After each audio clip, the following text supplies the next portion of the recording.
It's not just House committees now. It's not just the House Armed Services Committee and the House Oversight Committee.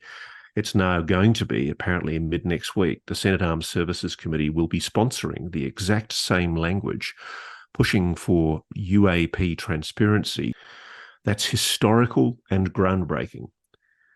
You've got the most powerful authorization committees in Congress, minus the HPSI, the House Permanent Select Committee for Intelligence, sponsoring the exact same language. The SSCI, that's the Senate Select Committee for Intelligence, the Senate Armed Services Committee, and the House Armed Services Committee. And I guess another one that we should possibly name is the Oversight Committee if Tim Burchett gets his go with them.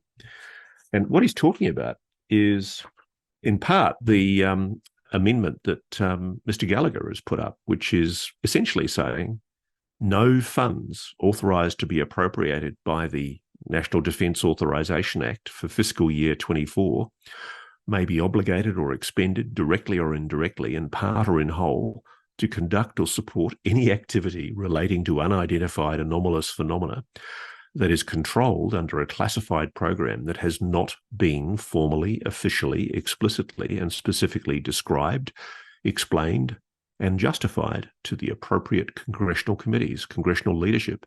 It gives holders of non-Earth origin or exotic UAP material 6 months to make it available to the All-Domain Anomaly Resolution Office. Yeah, but Ross, doesn't that just give them 6 months or more to hide their shit? Okay. People are going to question what I'm about to say. What if some of that shit is so big it can't be moved? So big they built a building over it in a country outside of the United States of America. Let's just see what happens. Let's test these allegations before the Congress. It's very, very easy for people to go, oh, there's no evidence. Oh, my goodness me. Let's just go away and ignore it. Let's test it. We haven't even got there yet. You know, there's a whole cadre of supposed experts on social media who are saying it can't be, therefore it isn't. And that's been the default for so many years. It can't be, therefore it isn't. No, seriously though, Ross, that's nuts. So you were told by someone, a trusted source, I imagine, that multiple. Let me just tell you this: I know exactly where it is. I thought it was bollocks when I heard it too, and most people listening to this will anyway.